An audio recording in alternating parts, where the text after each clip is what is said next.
Este programa es familiar para todas las edades. Puede contener escenas de sexo y violencia. Se recomienda ser visto en compañía de un adulto. Contiene closed caption. Buenas noches, comienza nuestra emisión central de noticias y como siempre es un gusto saludarlos, darles la bienvenida. Y la noticia del momento está hoy con las vacunas y también con los aforos. El presidente Iván Duque anunció que desde el 31 de octubre se abre la vacunación contra COVID-19 a menores de 3 a 11 años. Esto se hará con la vacuna de Sinovac. Mientras tanto, regresa el aforo del 100% a Bogotá. En noviembre, sectores como deporte, cultura, también recreación y entretenimiento podrán tener el aforo total de sus escenarios. Eso sí, los asistentes deben presentar el carnet de vacunación. Va a ser obligatorio para este tipo de espacios. De esto y más hablamos esta noche. Vamos con más noticias del día. Impresionante aguacero en el centro de Bogotá. La tradicional avenida Jiménez resultó inundada, afectando la movilidad de autos y transeúntes. Varias casas también resultaron afectadas. Presidente Duque propone a empresarios adelantar el pago de las primas de Navidad.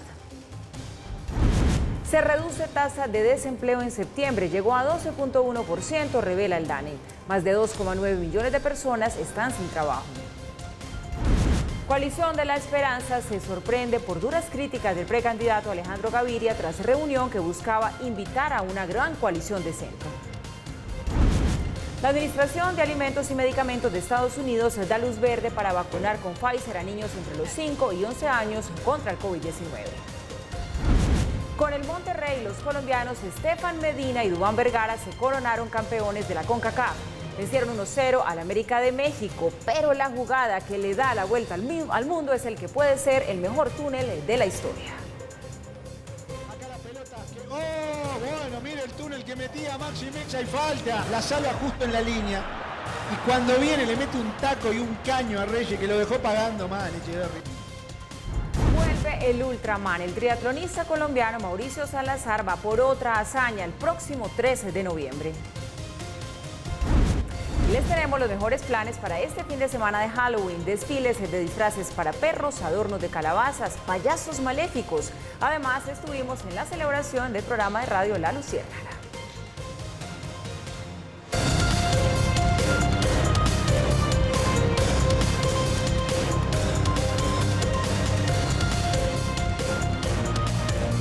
Aquí comienza Red Más Noticias.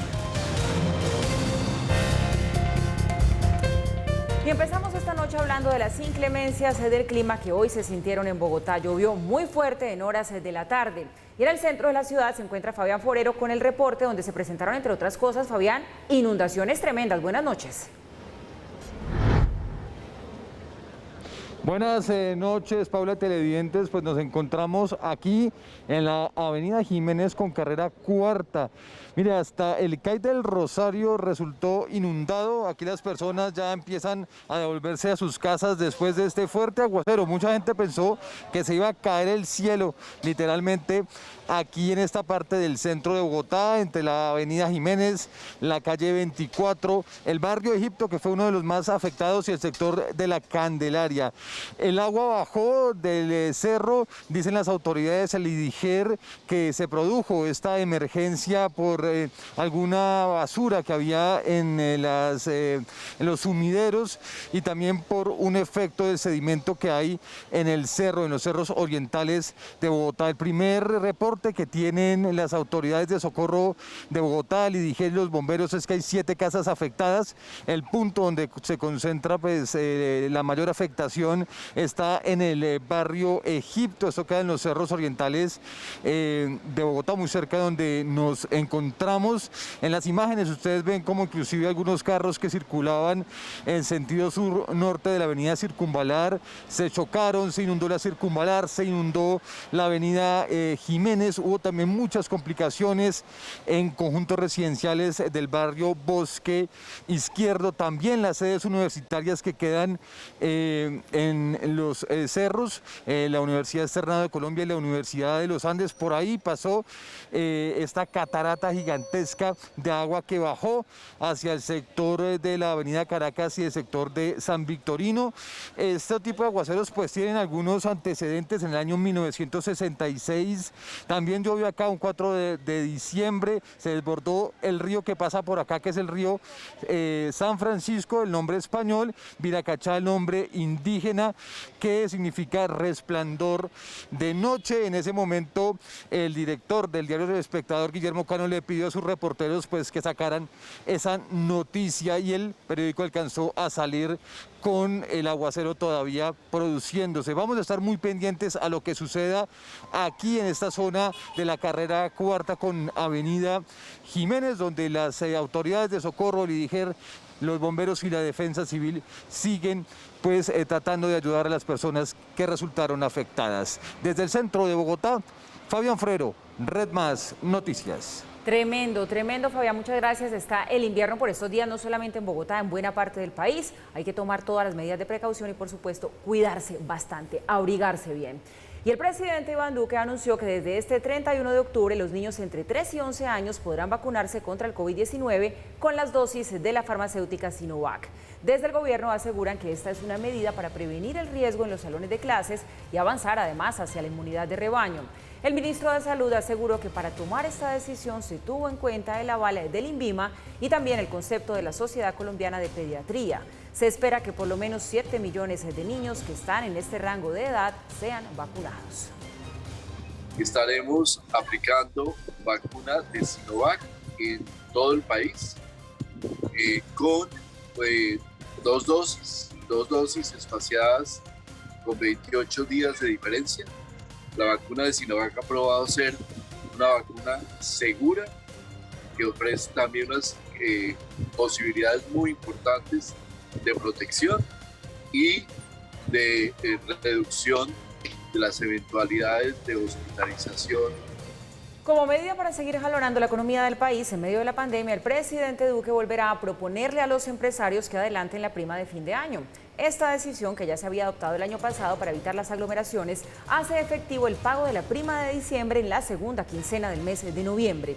Aunque inicialmente la propuesta estuvo dirigida a empleados del sector público, en el 2020 varias empresas privadas también se sumaron a la iniciativa. Vamos a trabajar con el Ministerio de Hacienda para poder hacer nuevamente lo que hicimos el año pasado, y es la campaña de madrugarle a la Navidad, donde podamos anticipar las primas de Navidad en el gobierno nacional para que las familias también puedan beneficiarse a comienzos del mes de diciembre del tercer día sin IVA.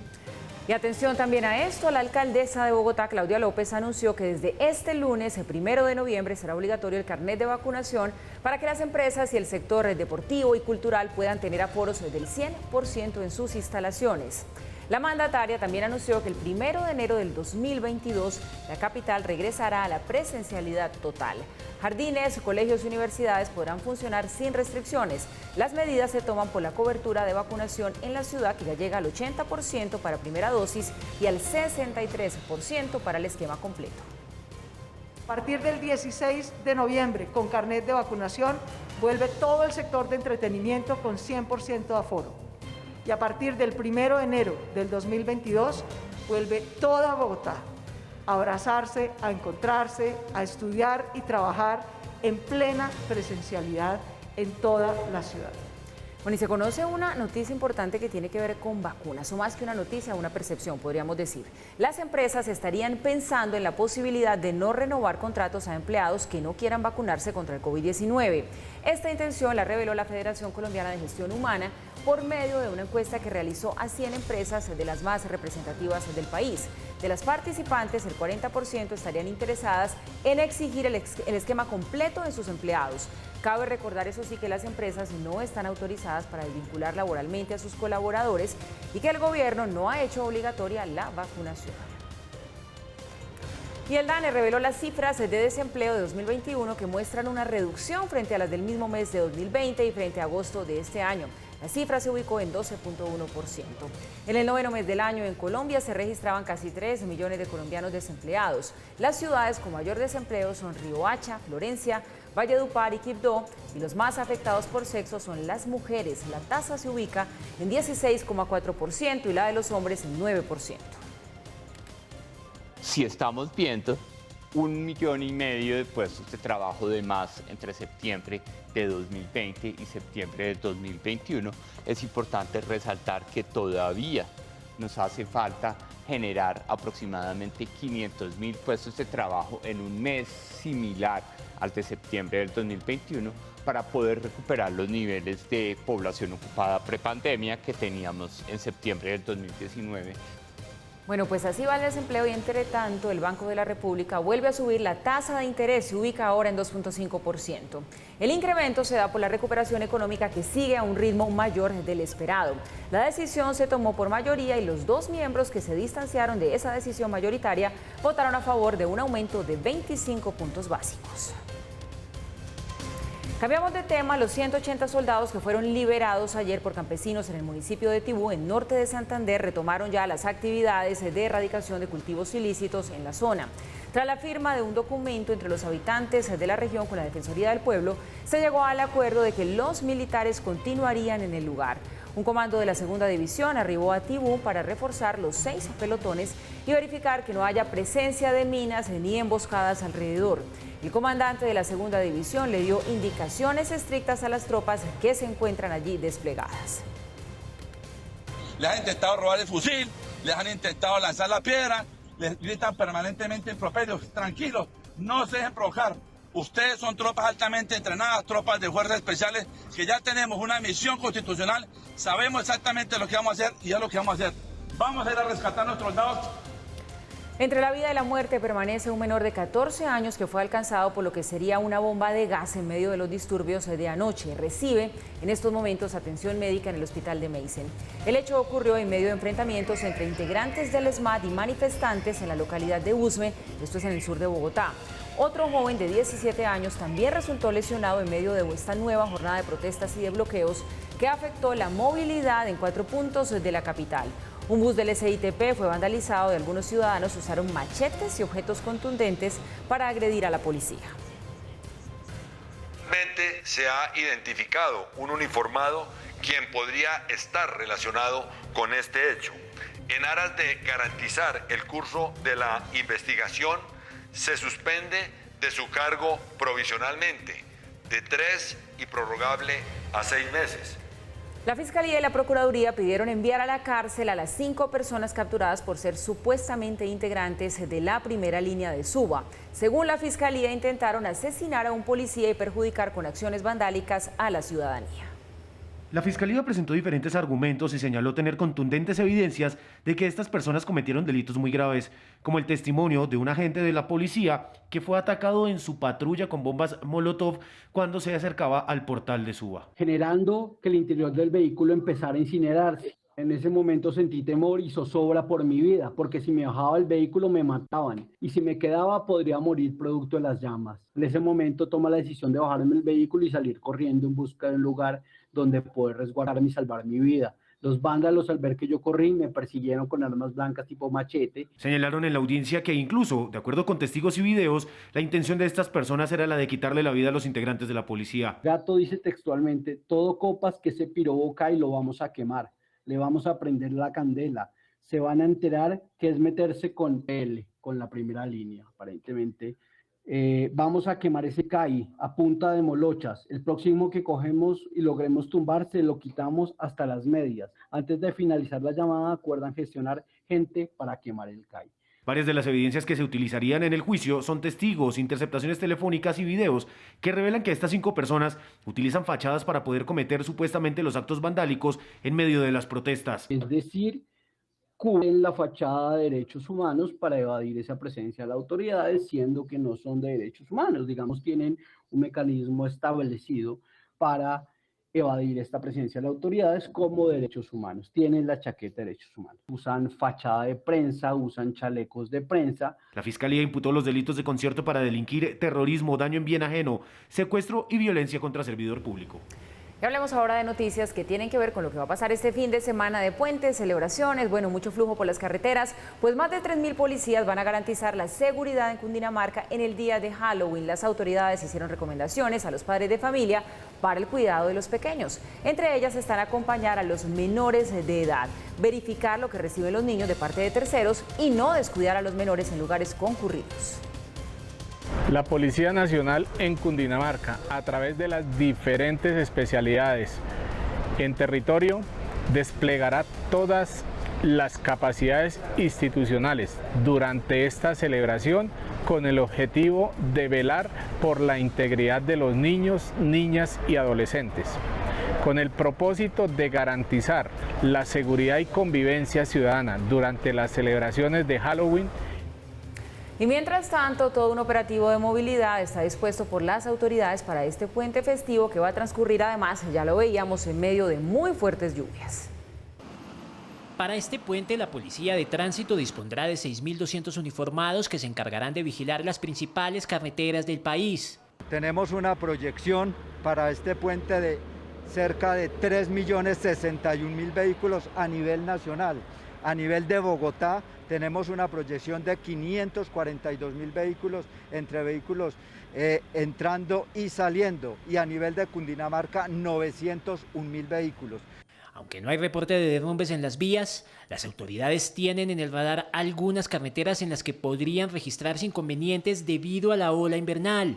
Antioquia, la vía Medellín-Costa Norte, la vía Medellín-Bogotá a la altura del municipio de San Luis, vía Bogotá-Villavicencio, a la altura del kilómetro 58, es una vía que permanentemente presenta deslizamientos, caída de piedras. Una de las mayores preocupaciones de las autoridades de tránsito está relacionada con la temporada invernal que azota a gran parte del territorio nacional, lo que puede generar dificultades a la hora de frenar.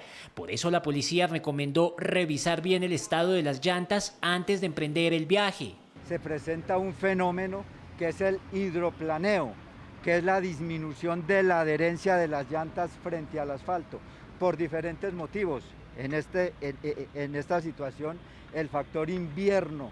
Debido a la alta afluencia de viajeros, la restricción para vehículos de transporte de carga está programada para el viernes 29 de octubre desde las 3 de la tarde hasta las 10 de la noche, el sábado 30 de octubre de 6 de la mañana hasta las 5 de la tarde, el domingo 31 de octubre no habrá restricción, mientras que el lunes 1 de noviembre será de 10 de la mañana a 11 de la noche.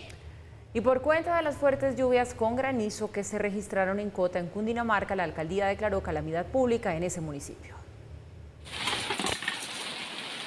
Inundadas y con daños, así quedaron varias de las viviendas y fincas en el municipio de Cota, en Cundinamarca, en medio del fuerte aguacero que se registró en la tarde de este jueves, cuando la lluvia acompañada de granizo irrumpió al interior de los hogares. En el municipio de Cota se presentaron fuertes lluvias con granizo, lo cual generó colapso en el sistema de alcantarillado del municipio. Igualmente inundaciones en viviendas y cultivos. Según informaron las autoridades, son al menos 70 familias que han sido priorizadas dentro de los afectados para recibir ayudas humanitarias, mientras que muchas viviendas registraron afectaciones en sus techos, pues el fuerte granizo rompió varias de las tejas. Desde el departamento de Cundinamarca, en cabeza del gobernador Nicolás García, fueron remitidas ayudas alimentarias, kit de aseo, tejas para las familias que han sido censadas por parte del municipio. Es así que el departamento seguirá atento a recibir los censos de las familias damnificadas para seguir trasladando las diferentes ayudas al municipio de Cota. Ante la situación, la alcaldía municipal declaró la calamidad pública, además de mantener un puesto de mando unificado para hacer monitoreo por 24 horas con el fin de establecer el balance total de viviendas y fincas afectadas, al igual que para hacer efectiva la entrega de ayudas. Regresamos, gracias por continuar con nosotros. Duras críticas hizo Ingrid Betancourt al aporte de verdad entregado por el antiguo secretariado de las FARC.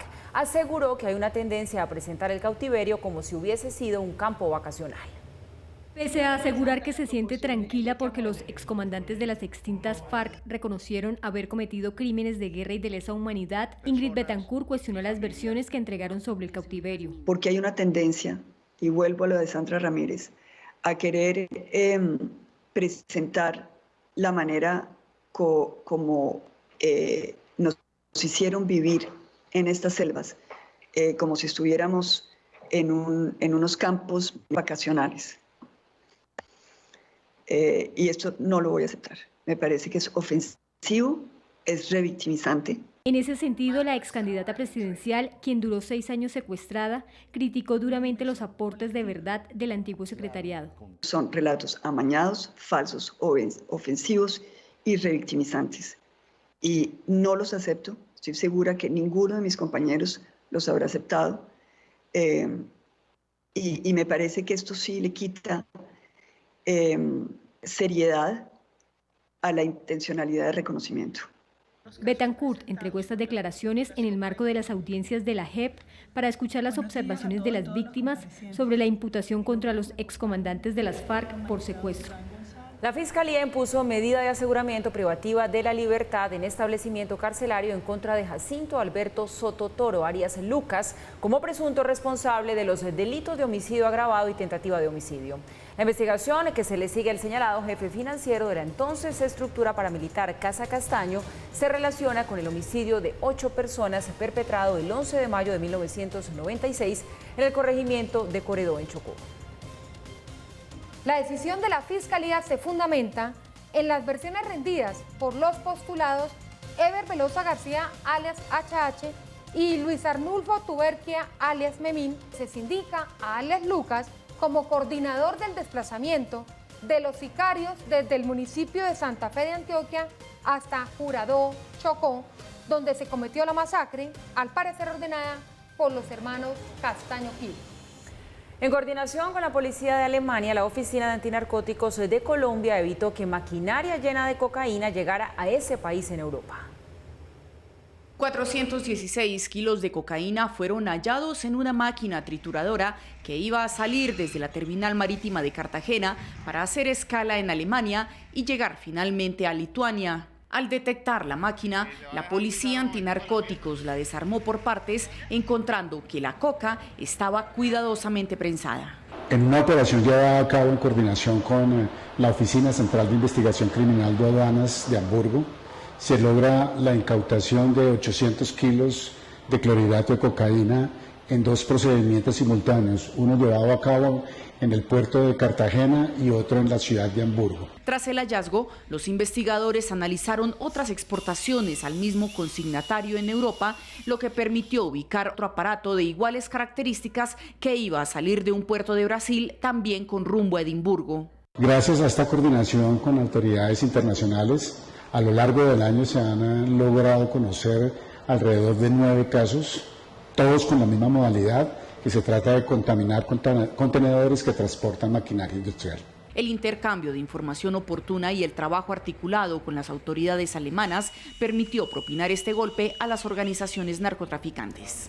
Y también las autoridades desarticularon un clan familiar señalado de lavar millonarias sumas de dinero, al parecer producto del tráfico de estupefacientes, por parte de Arnulfo Sánchez González, conocido como el Señor del Desierto. Estas personas habrían intentado, mediante la compra y venta de inmuebles, también de ganado, dar apariencia de legalidad a más de 1.807 millones de pesos, producto de negocios ilícitos.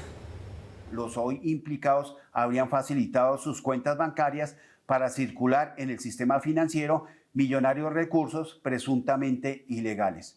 Análisis realizados por expertos determinaron que entre los años 2014 a 2020 los procesados reportaron importantes incrementos patrimoniales que no lograron justificar. Y miramos lo que pasa en Barranquilla. Las autoridades allí anunciaron un plan especial de seguridad para la celebración de Halloween. Kimberly Martínez, buenas noches. Hola Paula, muy buenas noches para usted y los televidentes. Son más de 1000 uniformados de la policía los que harán parte de estos operativos, donde además se realizará un control especial a los cementerios, tanto de Barranquilla como de su área metropolitana. Un total de 1.100 uniformados de la Policía Metropolitana de Barranquilla serán los encargados de los operativos de seguridad con caravanas por las zonas comerciales y de entretenimiento nocturno durante este fin de semana. Igualmente, se implementará un plan especial de vigilancia en los cementerios de la ciudad y su área metropolitana. Vamos a tener presencia de policiales en los cementerios para evitar aquellas personas que intenten ingresar a estos sitios y realizar alguna actividad de la cual no esté permitida. En estas caravanas, la policía estará acompañada por las patrullas COVID, con el fin de garantizar que se cumpla con las medidas de bioseguridad. Además, hacen un llamado especial a no descuidar a los menores de edad. La idea es que los padres estén muy pendientes de los niños y si van a ver algunas fiestas, por favor, que sean en espacios abiertos, guardando el distanciamiento. Los espacios cerrados son los que más favorecen el contagio para el coronavirus y debemos evitarlo. El uso del tapabocas continuará siendo obligatorio, aunque se estén usando disfraces. Las autoridades también harán un control en los establecimientos nocturnos para garantizar que se exija el carnet de vacunación contra COVID-19. Con esta información nos despedimos desde Barranquilla, informó Kimberly Martínez para Red Más Noticias. Muy buenas noches. Kimberly, gracias. Buenas noches. Feliz fin de semana de Halloween para usted. Y miren esta noticia, con el fin de ayudar a la recuperación de pacientes que requieren tratamiento en UCI por afectaciones del COVID-19, la Fundación Cardiovascular de Colombia en Santander va a permitir el ingreso de mascotas. Basados en la evidencia científica, la entidad fijó unos protocolos entre los que están que los familiares del paciente hagan la solicitud. También se evalúa la salud de ese paciente que está consciente para determinar si es apta para recibir a la mascota y esta debe cumplir por su parte con algunos requisitos como tener su esquema de vacunas al día y pasar por un aislamiento previo de aproximadamente 5 días.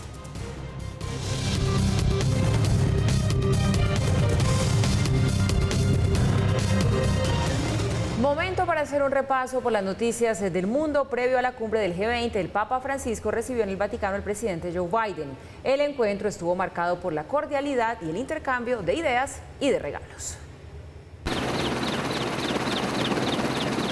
Tras la grave disputa por los submarinos, los presidentes de Estados Unidos y Francia, Joe Biden y Emmanuel Macron, limaron asperezas luego de que se reunieran en Roma.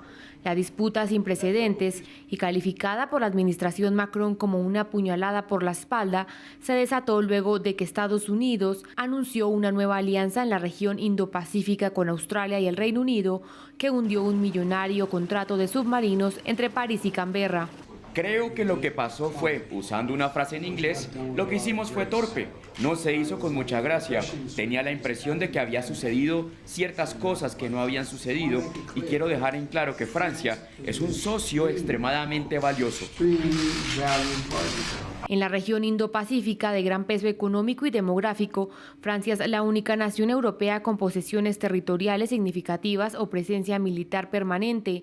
Sin embargo, Australia, Estados Unidos y Reino Unido también buscan actuar al citar preocupaciones por la influencia de China.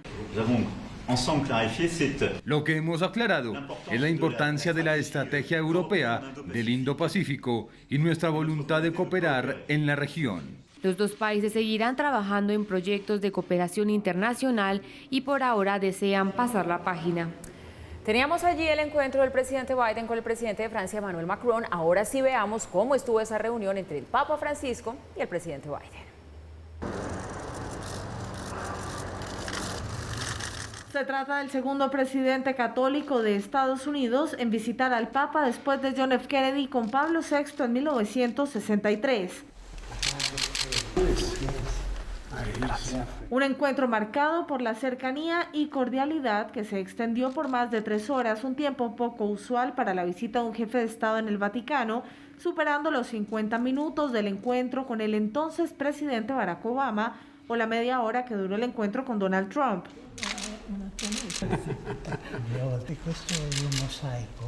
La visita de Biden al Vaticano se dio en medio de las críticas de las que el mandatario ha sido objeto por los sectores más conservadores por su postura a favor del derecho al aborto. Incluso los más radicales conservadores han pedido que a Biden se le niegue la comunión.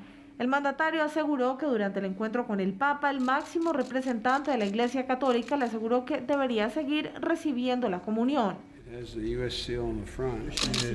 La tradición Un encuentro donde las imágenes hablan por sí solas, su primera reunión desde la llegada de Biden a la Casa Blanca. Al encuentro también asistió la primera dama Jill Biden, el secretario de Estado Anthony Blinken, el asesor de Seguridad Nacional Jake Sullivan y la jefe de gabinete adjunta. Los temas clave fueron cambio climático, pandemia y migración durante la reunión previa a la cumbre del G20 en Roma.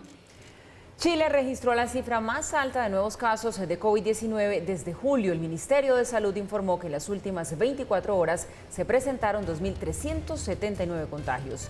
Chile, que estuvo durante meses con la pandemia controlada, atraviesa un repunte de infecciones que en las últimas 2 semanas tuvo un incremento del 85%. Esto es lo que ha dicho el Ministerio de Salud. Para tratar de frenar los contagios, las autoridades redujeron los aforos en la región metropolitana, territorio que concentra la mayor cantidad de alzas y que alberga la capital, donde habitan más de 7 millones de personas. Y el director de la Organización Mundial de la Salud va a seguir en su cargo hasta 2027. Tedros Adhanom, de 56 años, es el único aspirante para la votación que se va a llevar a cabo en mayo. Una candidatura que ha sido respaldada por los 28 Estados miembros. El actual director de la OMS es especialista en malaria y exministro de Salud y Exteriores de su natal Etiopía. Ha estado en el ojo del huracán durante los últimos 18 meses desde el surgimiento de la pandemia. Sin embargo, fue considerado como una de las 100 personas más influyentes en 2020 por la revista Time y galardonado con el premio africano por la revista African Leadership. Un buzo aficionado descubrió una espada milenaria en la costa mediterránea israelí que se cree pudo ser de un caballero cruzado. El hallazgo se dio por casualidad en el momento en que las olas y también las corrientes subterráneas movieron la arena, haciendo que el objeto quedara al descubierto. La ciudad de Carmel, ubicada en el norte de Israel, fue testigo de un sorprendente hallazgo. Un buzo que se encontraba haciendo una inmersión recreativa descubrió a 200 metros de profundidad una espada de hace 900 años en el mar Mediterráneo. Que yo sepa, no han descubierto espadas semejantes en ese estado en Israel muchos años. No estoy seguro, a lo mejor no lo encontraron jamás, pero es muy extraordinario encontrar algo en un estado tan bueno. Por su forma y peso, según expertos, podría remontarse a la época de las cruzadas, por lo que luego de ser limpiada y examinada, será puesta en exhibición. Puede ser que fue una espada de un caballero que le cayó cuando estuvo en uno de esos barcos que lo evacuaron hacia Chipre. El sitio en el que tuvo lugar el descubrimiento fue de los cruzados en algún momento y era utilizado en la antigüedad como refugio para barcos, algunos de los cuales datan de hace 4.000 años, dejando ricos hallazgos arqueológicos. Un peregrino inglés en el siglo XIX dijo que en Israel hay más ruinas que Césped en Inglaterra, así que hay mucho y de varios periodos. Sí, claro, es muy interesante y por eso todo el tiempo están aquí excavando en todos los lugares. En el lugar, el buzo encontró además otros objetos, incluyendo anclas de metal y fragmentos de cerámica que también serán limpiados y examinados. En Israel hay una ley de las antigüedades, según la cual todos los hallazgos anteriores al año 1700 pertenecen al Estado. Bueno, pues tremendo hallazgo. Y vuelve a ser noticia la reina Isabel II, que cancela sus actos oficiales de las próximas 2 semanas después de que le aconsejaran descansar. Tras pasar una noche en un hospital para ser sometida a exámenes preliminares, la monarca se va a dedicar exclusivamente a tareas ligeras de oficina, incluidas algunas audiencias virtuales, pero no participará presencialmente en actos oficiales. El Palacio de Buckingham descartó malestares severos y aseguró que solo se trata de una precaución. Y Venezuela se mantiene a la expectativa ante la visita del fiscal de la Corte Penal Internacional, Karim Khan. En su primer viaje a este país, desde que asumió el cargo en junio pasado, el fiscal deberá decidir si inicia o no una investigación contra el régimen de Maduro por crímenes de lesa humanidad. Una decisión que podrá tomar hasta el próximo 13 de noviembre, día en el que acaba su visita allí en Venezuela. De momento, el tribunal ha realizado exámenes preliminares sobre las acusaciones de torturas, autoritarismo y violaciones a la libertad de expresión.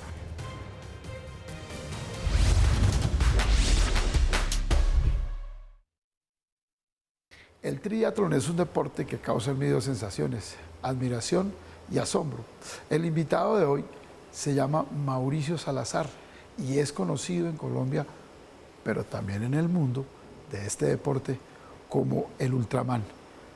Mauricio, bienvenido a Redman Noticias. Gabriel, muchas gracias, feliz de estar acá con ustedes, hermano. Bueno, ¿por qué Ultraman? ¿Cuál es la explicación de que a uno en la vida le digan Ultraman? Gabriel, yo a los 35 años, después de ser empresario durante toda la vida, decidí enfrentar las pruebas de deporte de resistencia más exigentes del planeta, se llaman las de ultrarresistencia. Entonces, cuando hice mi primera gran prueba, sin ser un deportista pues élite ni nada, se llama esa carrera el Ultraman, es el triatlón más difícil del mundo, son 515 kilómetros. Y cuando volví ya al país y pues digamos que contamos la historia de cómo un deportista amateur también podía aspirar a eso y empezamos a invitar a la gente a que se inscribieran en ese tipo de carreras, me empezaron a decir el Ultraman. Y así ya me quedé y yo lo tomo pues con algo como muy cariñoso de parte de la gente que me dice así. Yo lo voy a devolver a sus tiempos de niño. ¿Usted de niño se imaginó alguna vez que llegaría a ser, digamos, un triatlonista tan de alto nivel? No, para nada, Gabriel. De hecho, yo hice el deporte del colegio como todos, ¿cierto? Pero después tuve casi 20 años de una vida más o menos sedentaria como empresario, pues trabajé mucho, llegué casi, la verdad, casi que al abuso del trabajo. Entonces, ahí fue cuando en ese momento a los 35 empecé esa transformación o esa transición y encontré en el deporte como una nueva ruta. Pero fue muy accidental la llegada al deporte, no fue algo pues como que hubiera soñado de niño o que hubiera imaginado más adelante, no, para nada. Su historia me hace acordar de un escritor argentino que ya murió, Ernesto Sábato. Él era físico y un día se levantó y dijo, no le encuentro sentido a la física ni a la matemática, esto es demasiado exacto y me voy a ir por la literatura, y se volvió literato. ¿Cómo se produce usted ese cambio, ese viraje de un empresario a un deportista tan consumado? Como te conté, digamos que fue una transición a partir de esa reflexión frente a ese exceso y esa obsesión casi que con el trabajo. Yo disfruté mucho mi época como empresario, pero de pronto la familia me hizo entender que no era como la ruta más sostenible, que no iba a poder, digamos, que cumplir muchos sueños como a nivel personal si seguía como en ese camino. Entonces, empecé esa reflexión, pero no fue un día para otro, me tomó casi 3 años, la verdad, entre poder organizar todo el tema empresarial, salir y encontrar en el deporte como ese nuevo capítulo en mi vida. Entonces no fue como de pronto ve uno en las películas, ¿cierto? Que cuál fue ese disparador, que vi la muerte en un accidente o algo por el estilo, sino que fue más bien un proceso de reflexión, me equivoqué mucho, me di contra las paredes, volvía hasta que encontré finalmente en el deporte esa nueva ruta. ¿Cómo es un día suyo de entrenamiento? ¿Cómo hace? Porque pues esto necesita mucha fortaleza. Sí, y más cuando uno no tiene como toda esa trayectoria deportiva, ahí le toca a uno compensar mucho con más horas de trabajo. Esa es la realidad, digamos que me ha tocado compensar como todas esas falencias, entrenando mucho más duro de lo normal.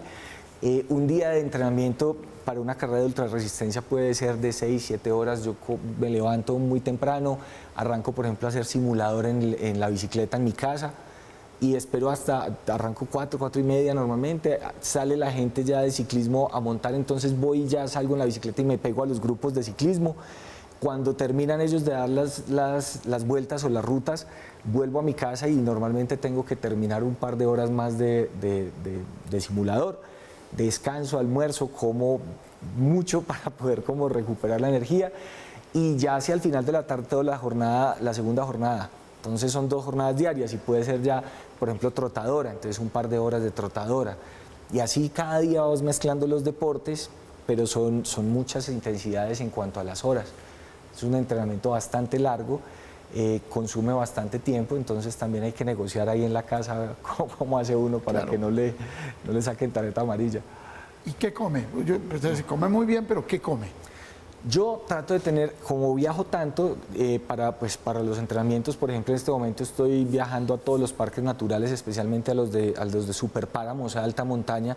Entonces, la realidad es que yo aprendí a manejar una dieta muy básica, muy sencilla, porque pues vos en la mitad de la nada, por allá exigente, pues pidiendo cosas difíciles, eso no funciona y le complica uno la vida a todo el mundo. Entonces, la verdad, yo tengo una dieta muy alta en carbohidratos, más o menos 60-70% en carbohidratos, y el resto entre proteínas y otras cosas, pero el carbohidrato es arroz, papa, plátano, o sea, lo básico que encuentra uno en cualquier lado muy fácil, eso realmente es muy saludable, puedes recargar muy bien tu energía, pues tus baterías. Y en cuanto a la proteína, pues el pollo y lo que hay disponible, la verdad no me complico mucho y trato de mantener es un balance entre el consumo de energía y lo que recupero con la alimentación. El próximo 3 de noviembre usted se enfrenta a un reto que parece muy fuerte, es el reto de los nevados, y yo diría que es el más fuerte de todos los que usted ha hecho. Usted creo que lleva como 4, ¿no? Aquí de fuertes retos. Sí. ¿Cómo va a ser eso? El 3 de noviembre, como dices, el proyecto grande se llama Un Sueño, 5 retos. Terminar 5 de las pruebas de ultrarresistencia más duras del mundo. Ya llevo 3 y el reto Nevados es el 4º. El reto Nevados consiste en hacer el triatlón a mayor altitud en el mundo. El triatlón normalmente se hace pues, en ciudades incluso como esta, 2.600, máximo 2.800, 3.000 metros sobre el nivel del mar. El triatlón del reto Nevados arranco a nadar a 4.000 metros sobre el nivel del mar. Casi como si estuviera en La Paz. Sí, casi como si estuviera en La Paz, en la laguna de Lotún, dentro del Parque Natural Los Nevados. De ahí salgo a hacer un ciclismo por los senderos del Parque Natural. No, pero espere un momento. Uno por uno. Usted arranca nadando, ¿y eso cuánto demora? La natación es casi 1 kilómetro, pero las condiciones son realmente complicadas por la altura, primero, ¿cierto? Y segundo, por la temperatura del agua. Que debe ser una laguna, claro, es una laguna que está por debajo de los 5 grados centígrados en la madrugada, que es cuando tenemos que hacer ese primer segmento de natación. Entonces, digamos que y yo nado sin neopreno. Entonces eso es un grado de dificultad adicional. Entonces ahí digamos que me demoro, yo calculo unos 20 minutos con los simulacros que hemos hecho y después de eso necesito una recuperación más o menos de 15 minutos para poder recuperar la temperatura corporal. Ese es más o menos el proceso de natación, pero lo más complicado es eso, es esa combinación entre altitud y baja temperatura. ¿Y luego qué viene? Me recupero ahí, unos 15 minutos de recuperación y salgo por la bici. Me monto en la bici inmediatamente y salgo a hacer los senderos del Parque Natural hasta una zona que se llama Conejeras, son más o menos 23 kilómetros, con una carretera absolutamente destrozada, son unos segmentos muy complicados, muy técnicos, unas rocas grandes, sueltas. Casi como el pavé francés, el del Tour de Francia. El pavé sí, es un poquito más complicado porque es así de parado, o sea, son rampas del 15 y 18%. Y la roca es muy grande y suelta, porque es roca de las erupciones volcánicas que han quedado regadas, entonces la bicicleta te patina, tienes que mirar muy bien la línea, y yo no soy tan hábil en la bicicleta de montaña, yo soy más de ruta. Entonces ahí para mí ha sido un desafío gigante ese segmento de ciclismo. Correcto, bueno, termina el ciclismo, 23 kilómetros y después a trotar. A trotar. ¿Cuánto es? Son 5,5 kilómetros más o menos, pero uno dice trotar porque la verdad es que pues uno va al mejor ritmo que puede, pero es una pendiente promedio constante de 20% para hacer un ascenso hasta rozar los 5.000 metros de altura, cima centro del Nevado Santa Isabel. Entonces vas desde el páramo, superpáramo, y llegas a la zona glaciar. Tienes que hacer un ascenso por nieve, tienes que hacer un ascenso en roca, que es una pared más o menos de unos 10 metros de altura, para poder llegar a la cima. Vientos de 50 a 60 kilómetros por hora, un terreno súper agreste y dependemos mucho del clima. El clima puede hacer que me demore 6 horas o 9, así de fácil. Por los vientos, la lluvia, todo cambia de un momento para otro. Tengo una duda, cuando usted está en solitario, sobre todo yo diría en bicicleta y corriendo, ¿uno en qué piensa? ¿Qué se le pasa por la cabeza? Es una muy buena pregunta, Daniel, porque la parte mental juega un papel fundamental en todo este tipo de pruebas. Uno tiene que llegar con el cuerpo en la mejor condición, pero la mente aún más, porque esas condiciones de fatiga, esas condiciones del clima, del terreno, hacen que la mente empiece a decirte hay que parar, no soy capaz, una cantidad de cosas que nos pasa a todos, creo que en la vida en muchos momentos, y ahí en el deporte pues se intensifican por todas esas condiciones. Entonces, ¿en qué piensa uno? Yo pienso siempre en ese gran propósito que me he metido en la cabeza de no rendirme, porque finalmente esto lo que buscamos es hacer como también un homenaje a las personas comunes. Sí, o sea, en un mundo lleno de superestrellas del deporte como las que pues, vemos todos los días en televisión, cualquier esfuerzo de reivindicar esa posición de las personas comunes tiene mucho sentido, vale la pena hacerlo. Entonces, ese propósito para mí es un gran motor. Pienso mucho en eso todo el tiempo, no rendirme, porque sé que muchas personas están viviendo situaciones difíciles y cuando ven a otra persona común ahí guerreándola, pues se sienten conectados y van a saber que se puede dar un pedalazo más, una abrazada más, que siempre se puede dar un pasito más para buscar esos sueños y esos objetivos que todos tenemos. Entiendo que la prueba del 3 de noviembre tiene como un trasfondo social, ¿no? Hay algo en donde uno también no piensa en uno mismo, sino en nosotros. ¿Cuál es ese sentido? Gabriel, estamos haciendo el Banco de la Tenacidad. Y el Banco de la Tenacidad es una iniciativa donde estamos creando un banco de horas. ¿Un banco de horas para qué? Resulta que durante la pandemia, por la crisis económica, cientos y miles de jóvenes deportistas de bajos recursos tuvieron que parar sus procesos deportivos. Entonces, esos procesos deportivos que implican, por ejemplo, la UNICEF dijo, 1 de cada 3 jóvenes colombianos sufre de obesidad o de sobrepeso, más el contexto social. Los pelados que viven en unos barrios con esas características tan complicadas, pues están más expuestos a temas como drogadicción, delincuencia, etc. Entonces el deporte es una salida para eso. Entonces al parar esos procesos, pues se les complica mucho la vida a ellos y a sus familias. Entonces hicimos el Banco de la Tenacidad. Tenemos que sumar 50.000 horas. ¿Cómo se suman? Muy fácil. Cualquier persona con cualquier deporte que haga, se registra.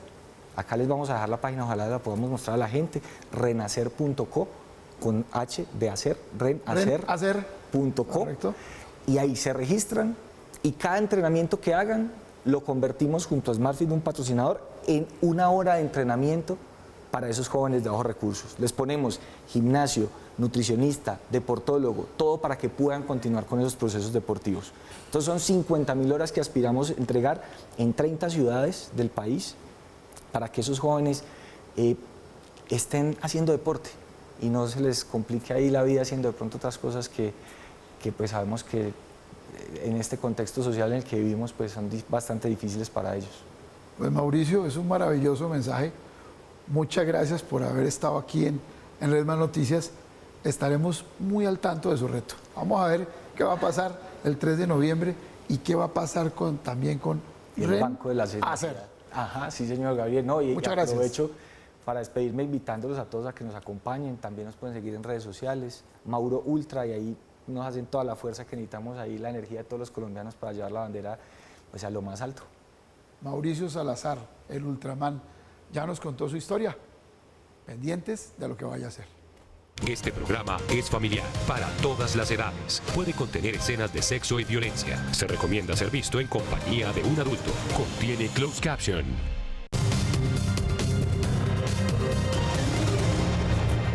Comienza nuestra segunda hora de información, bienvenidos. Y la noticia está hoy con el regreso a los aforos del 100% en Bogotá.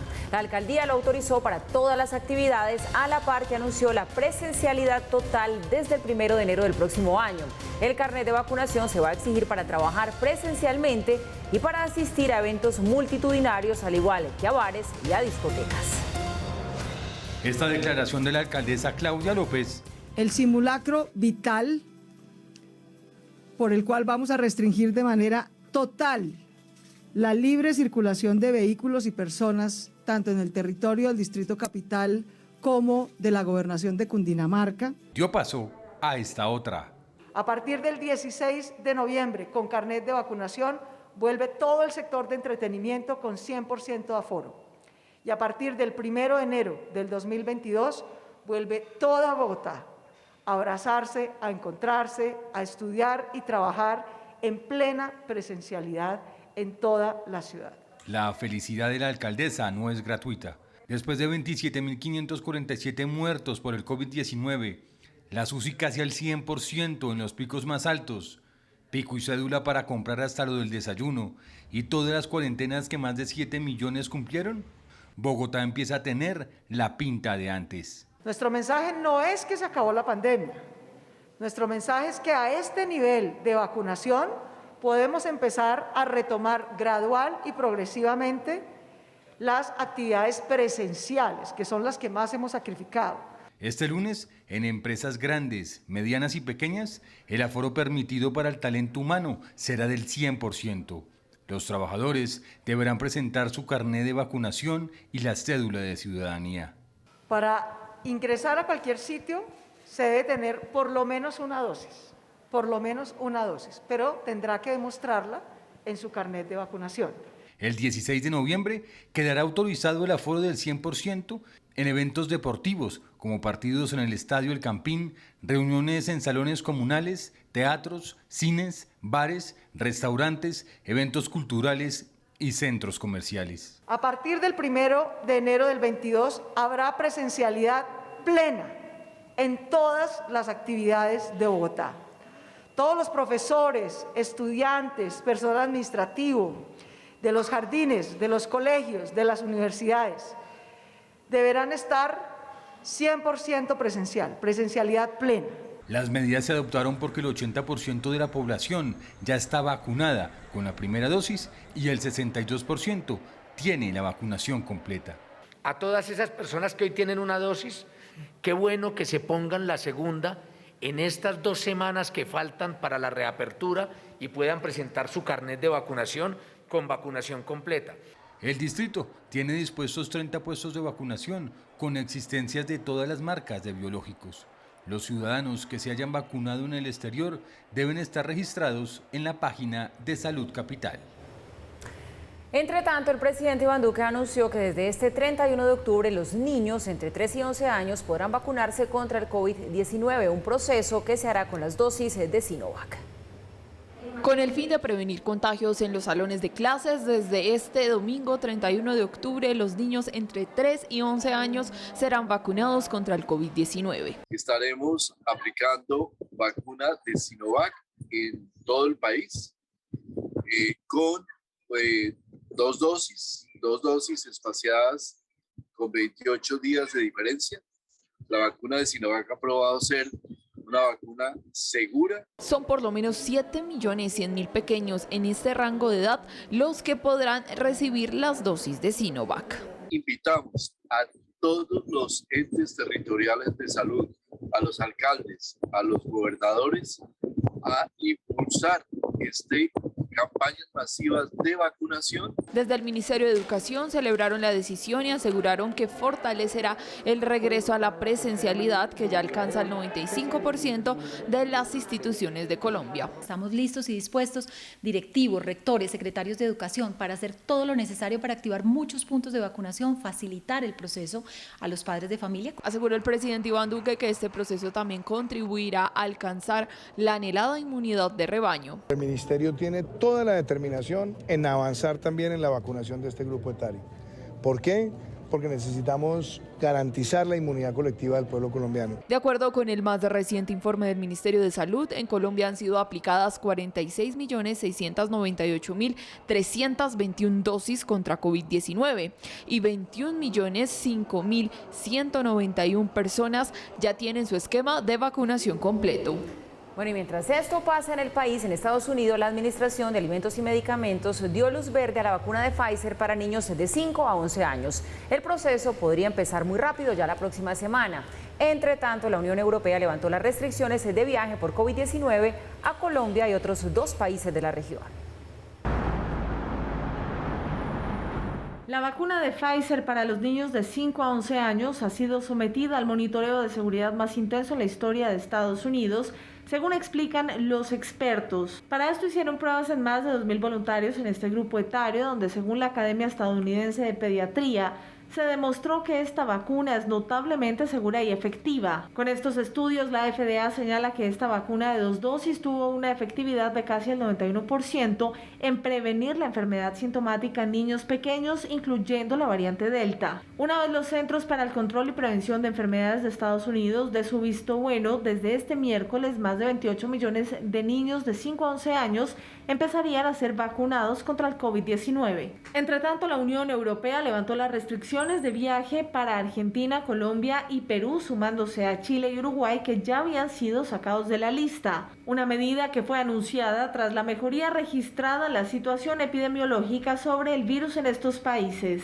Con esta decisión, los países de la Unión Europea empiezan a permitir los viajes no esenciales con salida o destino hacia países como Colombia, Argentina, Perú, Chile, Australia, Canadá, Emiratos Árabes Unidos, Kuwait y Uruguay, entre otros. La Unión Europea señaló además que abrió su frontera a turistas completamente vacunados con cualquier dosis autorizada por la Agencia Europea del Medicamento, y también pueden viajar personas no vacunadas presentando una prueba PCR negativa. En países como Portugal están encendidas las alertas ante un resurgimiento de COVID-19, ya con el 86% de la población vacunada. El estado de alerta fue extendido hasta el 30 de noviembre por cuenta del aumento de casos. En Rusia la situación sigue siendo difícil mientras cumplen un confinamiento estricto hasta el 12 de noviembre. En Moscú registraron un nuevo récord con 1.163 muertes en 24 horas. Las restricciones tienen sentido, pero no funcionan correctamente porque todavía hay mucha gente en la calle, hay gente en el transporte público, en el metro, no usan tapabocas y eso es un problema. Espero que la situación mejore. En China, solo días después de que 4 millones de personas fueran puestas en cuarentena en una ciudad por un nuevo brote, están enfrentando aumentos en por lo menos 12 regiones que reciben muchos turistas. Los aeropuertos en Pekín cancelaron cientos de vuelos por las nuevas restricciones de viaje en China para lograr contener estos focos previo a los Juegos Olímpicos de Invierno. Sorprendentes los anuncios de la alcaldesa de Bogotá, la doctora Claudia López. Hay mucha gente muy contenta con esos anuncios el día de hoy y hay otra gente que está un poquito confundida. Pero ustedes dirán, ¿pero por qué confundida? Pues déjenme, me devuelvo un poquitico en la película y no hay que devolverse muy lejos. Hasta hace pocos días nos estaban diciendo, entre finales de octubre y comienzos de noviembre viene el cuarto pico de la pandemia, viene el cuarto pico de los contagios. Entonces, en plena aproximación del cuarto pico, nos anuncian que desde el próximo lunes, que en realidad es festivo, entonces desde el martes, presencialidad plena en el trabajo, y fuera de eso, en apenas 2 semanas, presencialidad plena, aforo del 100% en espectáculos deportivos, entretenimiento, cines, teatros, etcétera, etcétera. Y ya en enero, presencialidad plena en todo. ¿En pleno cuarto pico de la pandemia? ¿O será que es que ya no va a llegar el cuarto pico de la pandemia? ¿Debería ser la alcaldesa, el secretario de Salud o el ministro de Salud el que anunciara eso? ¿Cuál es la información que está contradictoria aquí? Primer punto. Segundo punto, hace apenas 24 horas, la alcaldesa de Bogotá, la doctora Claudia López, dijo: no saquen a los niños a pedir dulces a la calle. ¿Por qué? Pues primero porque hay mucha inseguridad, pero fuera de eso por el riesgo del COVID-19. 24 horas después dice, desde el lunes ya podemos tener presencialidad plena en el trabajo, desde el martes, y después vamos, etcétera, etcétera, etcétera. Señales totalmente encontradas. Pero fuera de eso hay otro elemento que a mí me gustaría que alguien terminara aclarando. Dicen las estadísticas del secretario de Salud de Bogotá que va a haber a mediados de noviembre, el 16 de noviembre, 70% de los bogotanos con su esquema completo de vacunación. Nos recordaba las cifras Fabián hace un momento. Y que en enero va a haber entre 85 y 90% de los bogotanos con su esquema completo de vacunación. ¡Perfecto! Pero ¿qué es esquema completo de vacunación si ya vamos para una tercera dosis? Se está aplicando en este momento. Tercera dosis a los mayores de 70 años y a las personas que tengan una condición de salud que los haga vulnerables y frágiles. Pero ya se está preparando tercera dosis para mayores de 50 años. Y ustedes acaban de oír la noticia. Se está empezando a vacunar niños menores de 11 años. Entonces, en medio de eso, que es una nueva dosis para unos sí, para otros no, más adelante, más atrás, ¿qué es un esquema completo para decir que estamos totalmente seguros? Creo que hay lugar, por lo menos, para que las autoridades del Ministerio de Salud digan, bueno, se disipó la cuarta ola, o qué fue lo que pasó aquí, o etcétera, etcétera. Pero un último datico, el Instituto Nacional de Salud hace unos cuantos días dijo que según el último estudio de seroprevalencia, hay 89% de los colombianos que ya se contagiaron de COVID-19 y que por lo tanto o sintomáticos o asintomáticos ya son inmunes. ¿Esa cifra es correcta o no es correcta? Aquí nos falta un poquito de información para que estos anuncios que nos ponen tan felices no vayan a ser unos anuncios equívocos que después las autoridades nacionales desautoricen. Bueno, Mauricio, varias inquietudes deja usted entonces sobre la mesa. Y por cuenta del impresionante aguacero que cayó hoy en Bogotá, la tradicional Avenida Jiménez resultó inundada. Grandes afectaciones se dieron en la movilidad, tanto de vehículos como de los transeúntes. También varias casas terminaron afectadas. Fabián Forero, los saludo de nuevo, buenas noches. Usted sigue allí recorriendo el centro de la ciudad. ¿Cómo están las cosas? Buenas noches, ahora los saludo desde la carrera segunda con calle 16, exactamente en el conjunto residencial Gonzalo Jiménez de Quesada, y nos encontramos pues con una de las vecinas que vio cómo el agua se metía aquí en la portería del conjunto. Mi señora, muy buenas noches, en directo para Red Más Noticias, ¿su nombre por favor? Margarita. Bueno, doña Margarita, cuéntenos qué fue lo que se vivió acá en la tarde. Una cosa inusitada, nunca había pasado eso en el conjunto. Debió taparse algo arriba en la montaña y fue terrible. Y la cantidad de lodo que bajó. ¿Tuvo que venir el IDIGER, la de los bomberos? Pues como es bajada, entonces se fue pasando, pero fue muy duro, porque nadie pudo volver a salir del conjunto. Gracias, doña Margarita. Pues lo que otros vecinos relatan es que se inundó la portería principal. También el IDIGER tuvo que venir con motobombas a sacar toda el agua represada. El informe del IDIGER es que hay 7 casas afectadas en el barrio La Candelaria y también en el sector de Egipto, y los bomberos también están atendiendo otras emergencias en el sector del Bosque Izquierdo, en el centro de Bogotá. La información desde el sector de la segunda con calle 16, Fabián Forero, Red Más Noticias. Fabián, gracias, y recordemos que el IDEAM ha dicho que va a llover de aquí a lo que queda del año, prácticamente hasta principios de diciembre. Hablemos ahora de indicadores que nos cuentan cómo va la economía. El DANE reveló las cifras de desempleo para septiembre de 2021 que muestran una reducción frente a las del mismo mes del año anterior y frente a agosto también de este año. El indicador se ubica en 12.1%. En el noveno mes del año, en Colombia se registraban casi 3 millones de personas desempleadas. Las ciudades con mayor desempleo son Riohacha, Florencia, Valledupar y Quibdó, y los más afectados por sexo son las mujeres, siguen siendo las mujeres, con una tasa de 16,4%, mientras que la de los hombres está en 9%. Sacamos a 795.000 personas del desempleo.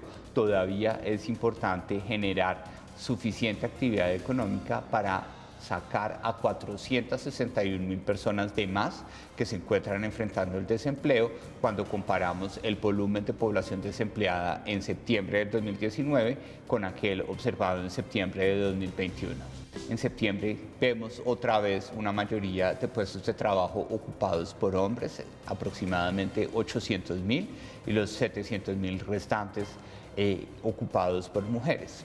Cuando queremos analizar la deuda de población ocupada, es decir, los 500.000 puestos de trabajo que nos hace falta recuperar, pues ahí tenemos una situación un poco más crítica que en meses anteriores, porque si bien en los 2 años, entre septiembre del 2019 y septiembre del 2021, estamos viendo 178.000 hombres de más trabajando, estamos dejando de ver 679.000 mujeres que sí trabajaban en septiembre del 2019. Y el Banco de la República vuelve a subir la tasa de interés, queda con el incremento en 2.5%. La subida se da por la recuperación económica que se sigue dando a un ritmo mayor del esperado. Como parte de la normalización de la política monetaria afectada por la pandemia de COVID-19, la Junta Directiva del Banco de la República decidió subir la tasa de interés en 50 puntos básicos. Por mayoría de 5 votos a 2, se incrementó la tasa de interés en 50 puntos básicos, llevándola a 2.5%. 2 miembros votaron por un incremento de 25 puntos básicos. Se percibe una economía con una tendencia creciente, una tendencia de aceleramiento en el crecimiento de la misma, incluso mucho más de lo que se había previsto en el mes pasado. Es de resaltar que la Junta del Banco, con base en el análisis del equipo técnico, prevé para el 2021 una tasa de crecimiento para Colombia del 9.8%, algo que no es de menor factura. El emisor cuenta que la actividad económica continúa recuperándose a un mayor ritmo de lo esperado. Por ejemplo, la inflación anual a fin de septiembre se ubicó en 4,51%, alcanzando un nivel por encima de lo esperado.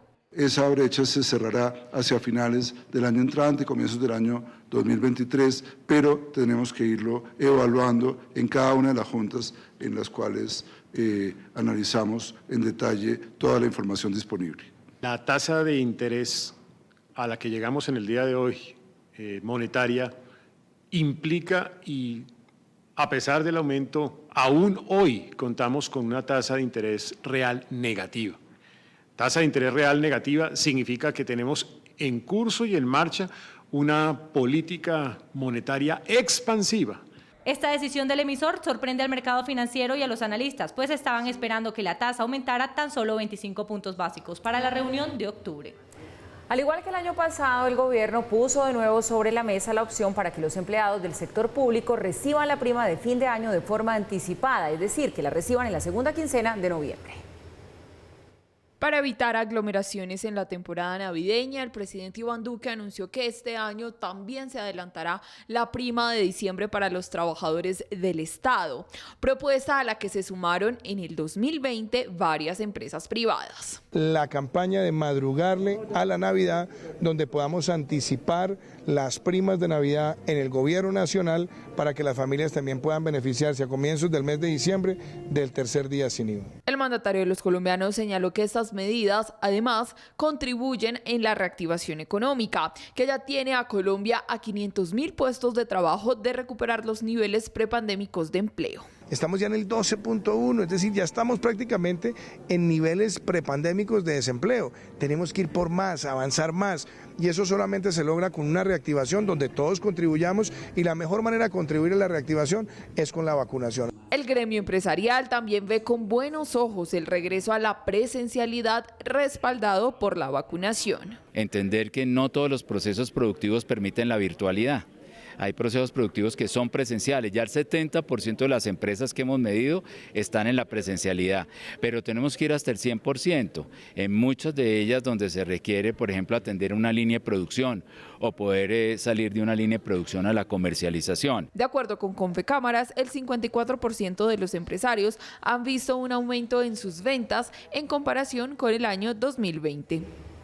Y el presidente Duque sancionó la ley de borrón y cuenta nueva que va a beneficiar a por lo menos 10 millones de colombianos. La ley contempla una amnistía de una sola vez, es decir, dispone un plazo de un año luego de aprobada la ley para que las personas cubran su deuda y se pongan al día. Una vez esto suceda, saldrán de las centrales de riesgo en un plazo máximo de 6 meses. Además, se prohíbe la consulta a las centrales de riesgo para otorgar un empleo y se protege a las víctimas de suplantación personal. Es una ley que le da mucha tranquilidad, mucho alivio a muchas familias y que representa también el retomar un camino de inclusión financiera. Bueno, mucha noticia económica y el balance de toda esa cantidad de números y de variables y todo, ¿cuál es?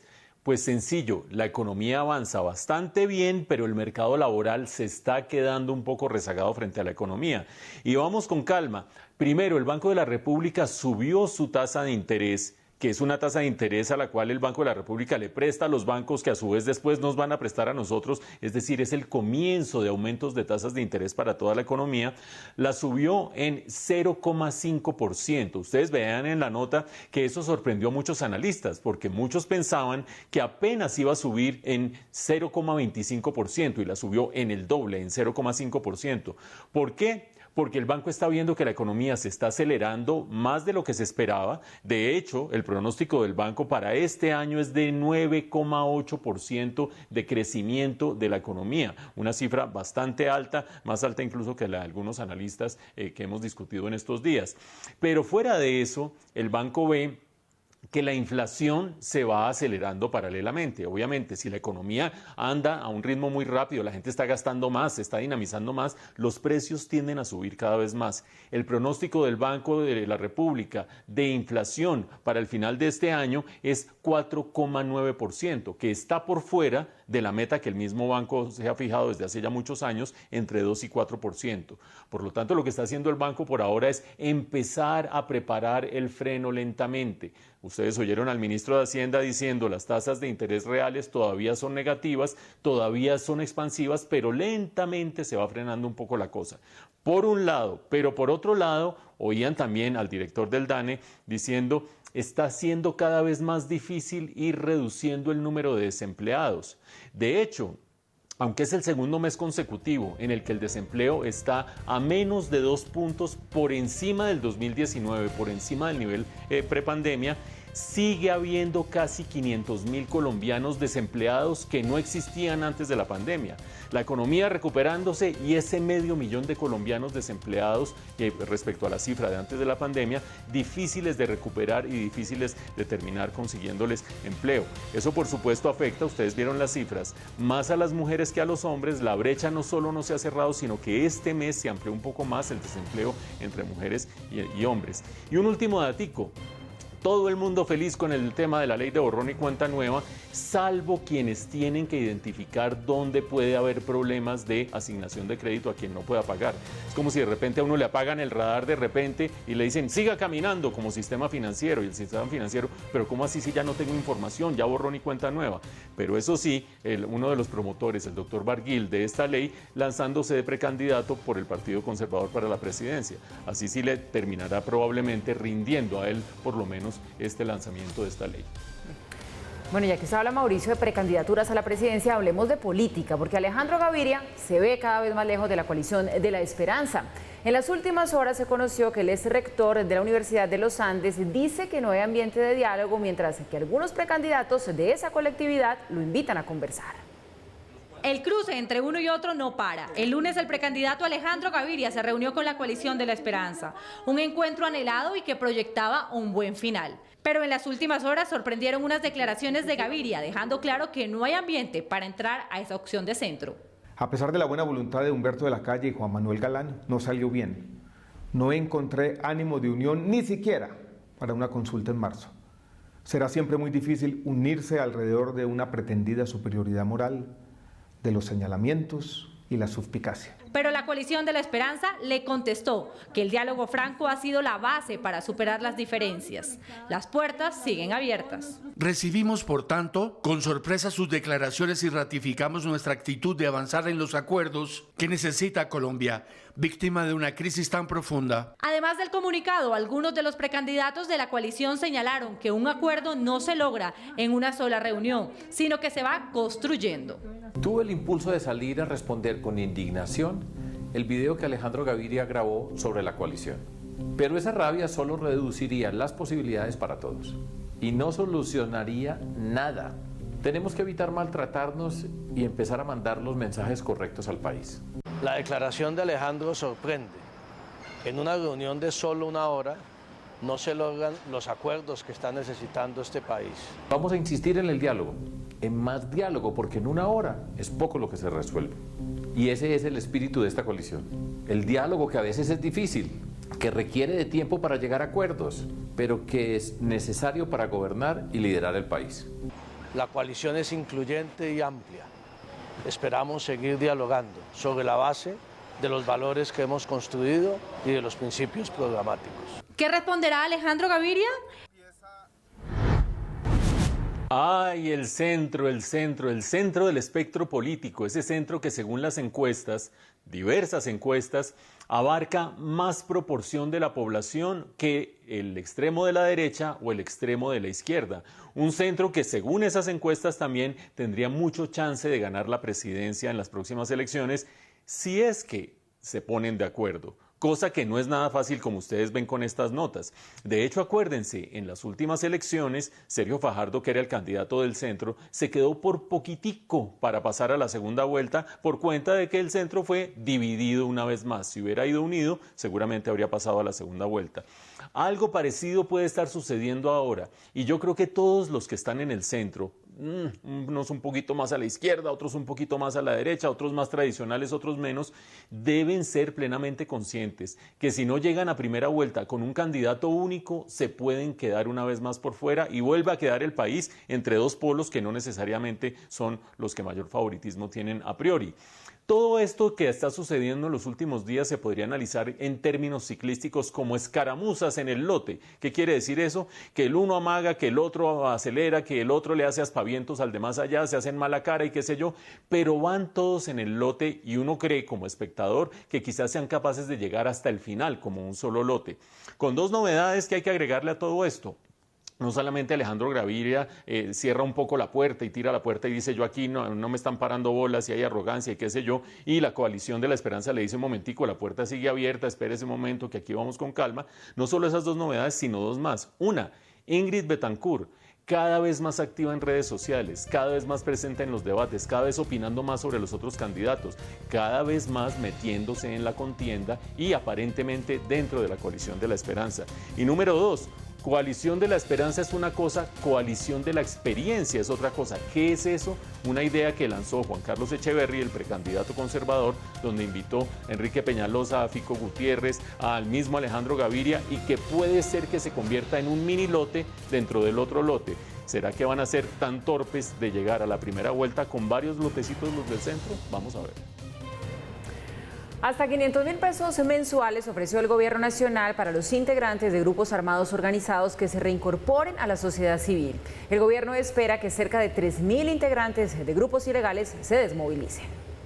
El alto comisionado para la paz, Juan Camilo Restrepo, explicó detalles de la ruta de la legalidad, donde esperan que más de 3.000 hombres salgan de grupos armados ilegales. Nos referimos al Clan del Golfo, pero que también esta ruta de la legalidad es un brazo tendido a quienes hacen parte del ELN, a quienes hacen parte de las disidencias y a quienes hacen parte de aquello que desde el punto de vista técnico y jurídico se conocen como grupos armados organizados. Esto incluirá temas educativos y en salud. La persona interesada solo debe acercarse a alguna autoridad y manifestar su intención. Estamos hablando de 500.000 pesos promedio mes a mes, hasta por un tiempo de 7 años, 6 meses, y donde no se excluye la posibilidad de tener el bono económico que podríamos estar hablando y superior a los 8 millones de pesos. La Fiscalía será la encargada de evaluar cada caso particular y determinar responsabilidades en el tema jurídico. Cada situación es individual.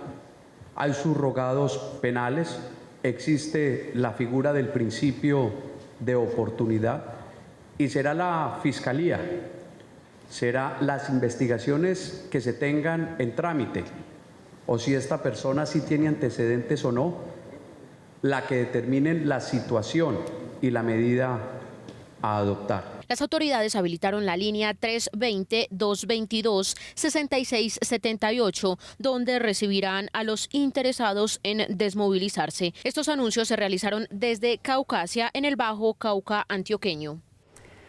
Y hay un nuevo rifirrafe en medio del álgido ambiente que rodea a Hidroituango. El alcalde de Medellín dice que ya se llegó a un acuerdo con los contratistas del proyecto, mientras que desde el consorcio lo desmienten. Santiago Campo, buenas noches. Paula, televidentes, buenas noches. Recordemos que la prórroga hace parte de uno de los puntos de negociación que tiene EPM para que no se pierda un solo minuto en las obras de Hidroituango después del 31 de diciembre. El alcalde Dani Quintero afirmó que con los actuales contratistas ya se llegó a un acuerdo para prorrogar el actual contrato. Ya se logró un acuerdo. El acuerdo es que vamos a hacer prórroga, pero el acuerdo también es que hacemos licitación. Cuando termine la licitación y se hace el proceso de empalme, entonces ellos terminan.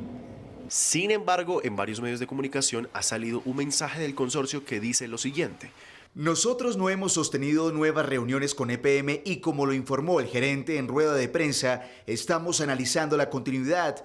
Nuevamente las declaraciones del presidente de la Junta difieren del gerente y representante legal.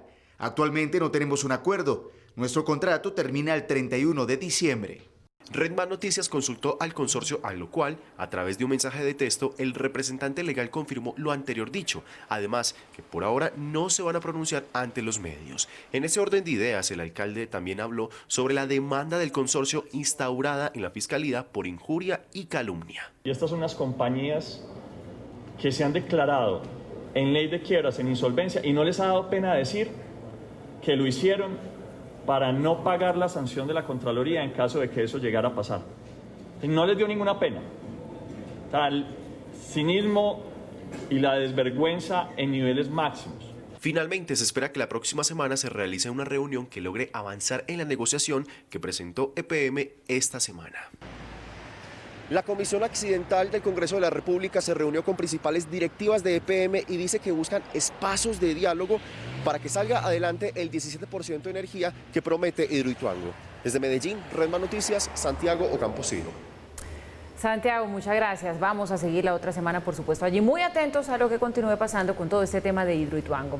Y Claro amplió su cobertura 4G en el Huila, conectando 7 nuevas poblaciones rurales. A la fecha completa más de 29.000 habitantes impactados de forma positiva solo en esa zona del país.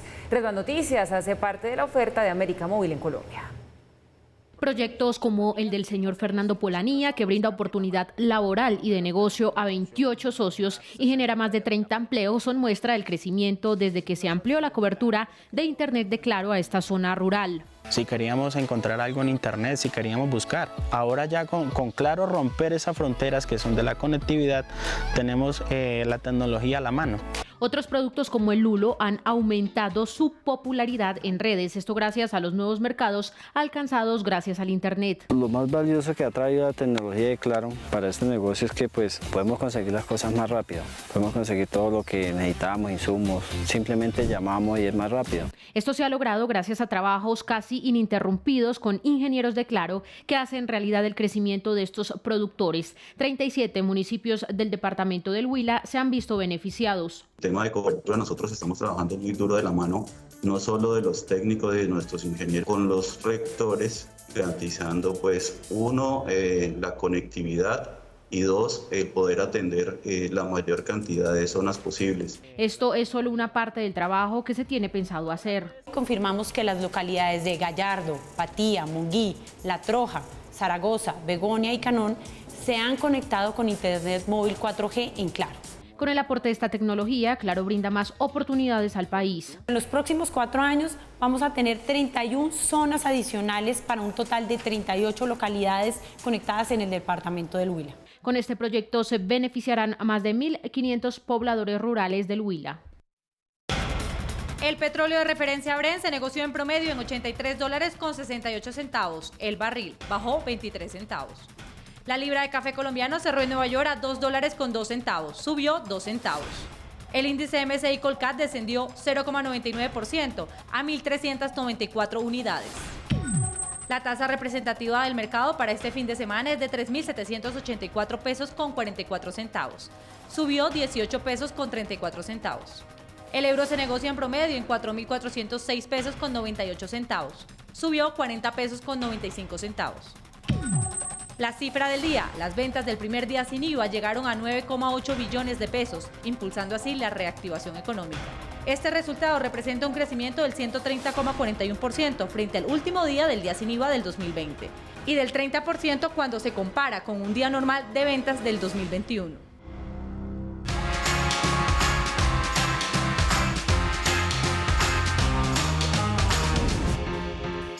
En el centro comercial Plaza Claro, ya lo ven ustedes, se vive la fiesta de Halloween desde ya con el disfraz de la temporada, el del juego del calamar. Y es que nosotros nos hemos disfrazado desde niños, también lo hacen los adultos y por qué no las mascotas. Mañana a las 4 de la tarde en punto va a haber un desfile muy especial con varios perritos, así que traigan a sus mascotas. Esto también sucedió en Palo Quemado, en donde adicional pueden aprender cómo disfrazar hasta las calabazas.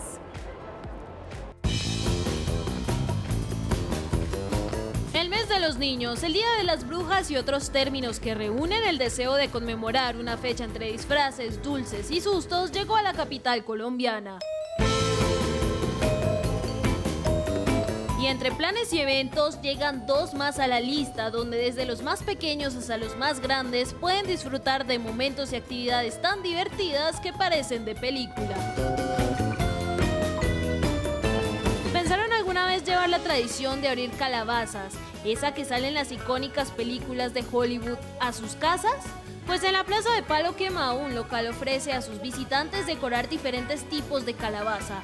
Con marcador y cuchillo en mano, estas gigantes anaranjadas, cultivadas en una finca de Tunja con semillas norteamericanas, están a disposición de las mentes más creativas para llegar a los diseños más originales. Y mientras las calles de la ciudad empiezan a llenarse de vestidos coloridos y maquillajes extravagantes, Agrocampo preparó el festival Agro Halloween, el desfile de mascotas más grande del país cuando de disfraces se trata. En este espacio espacio, los amantes de sus peluditos de 4 patas pueden vestirlos con los trajes más tiernos para hacer explotar de amor a todos quienes se crucen con ellos. Sin lugar a dudas, esta celebración pinta cada vez mejor. Y con esta guía de planes que lleva Red Más Noticias durante todo el mes de octubre, no hay excusa para estar en casa cuando tienes una celebración esperándote a la vuelta de una calabaza. Con Superman, Superwoman y Darth Vader acechándome, seguimos haciendo este recorrido por el centro comercial Plaza Claro, porque aquí es el lugar de encuentro de toda la familia y de los disfraces. Y es que también en la Luciérnaga de Caracol Radio quisimos compartir diferentes experiencias de Halloween. La fiesta seguro va a dar de qué hablar este fin de semana. ¿Es el enmascarado que Colombia estaba esperando? Ni que viviéramos con amebas o en la metrópolis de los borrachos. Pero hay algo que lo hace sospechosamente colombiano. No sé qué es esto, pero esto es con relleno. ¿Quieren más pistas? Esto no es así, mi figura es estilizada, pero pues bueno, yo sí creo que es un payaso bastante codiciento de estos días. Antes de que empiece Zona Franca, es hora de revelar la identidad secreta de esta cosa. Más temido que alias Otoniel y más tapado que novia con velo. Y me estoy asfixiando, ¿cierto? Gabriel, ¿y por qué tienes los dientes tan grandes? No puedo decir que son para comerte mejor, porque ese es el cuento del lobo feroz. Es Gabriel de las Casas. Habla hasta por los codos cuando Metrópolis queda atrapada en el trancón.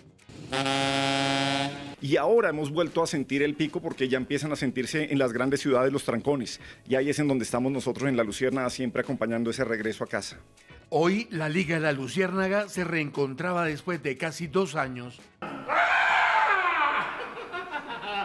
De verdad que este es un instituto maravilloso al cual hay que hacerse amigos de ellos porque de verdad se asustan. Entre alerta y la cosa, casi nos da una cosa. Hasta que llegó esta cosota llamada Alexandra Montoya, de alas enormes y 1000 voces que se escuchan hasta en el Palacio Liébano. ¿Qué hubo, hermano? A mí me da una pena con ustedes, pero hoy 31 de octubre no pueden salir los niños, no pueden salir los adultos y se van a quedar en la casa do maman. No, alcaldesa, no moleste, es el único día que pueden salir. Nada ni nadie detendrá sus imitaciones, ni siquiera el tapabocas, ni siquiera desde el Palacio San Carlos. Gabriel, estamos aquí felices. Venga, Gabriel, vamos a empezar la Luciérnaga. Un abrazo para todos. Estamos desde la Cancillería moviendo cielo y tierra para que tengan pasaportes. ¡Carreta! Halloween no siempre es una fiesta de terror. Es una celebración que produce muchas cosas. Aunque el 31 de octubre oficialmente es el día para disfrazarnos, sí, todos los de la familia en Plaza Claro, por supuesto que lo recibimos desde hoy. Y es que hasta el gimnasio que ustedes se encuentran en el segundo piso está en modo Halloween desde ya. Pero además hay un espacio muy especial que junto a Claro Club les da la experiencia más terrorífica para que disfruten en el centro comercial Plaza Claro.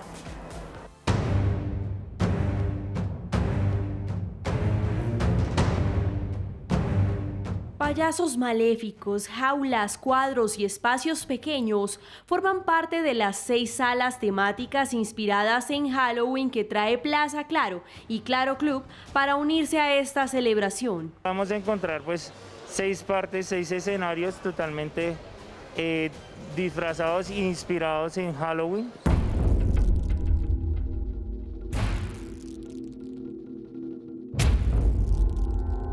Este estante que promete un rato de diversión, experiencias y retratar fotos para tu galería del terror te pondrán cara a cara con algunos de tus miedos. Del viernes al lunes vamos a estar de 10 de la mañana a 7 de la noche. Todo esto fue montado precisamente para todos nuestros usuarios, claro.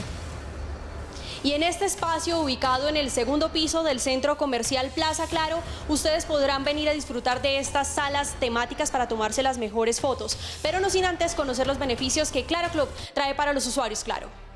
Claro Club es un club de beneficios, como su nombre lo dice, para todos nuestros usuarios, como cupones de descuento en comida, pues descuentos en compra para ropa, electrodomésticos, juegos. Este escenario lo puedes encontrar en el segundo piso del Centro Comercial Plaza Claro, cerca a la plazoleta de comida, y estará hasta el próximo 3 de noviembre para que vengas con tu mejor disfraz.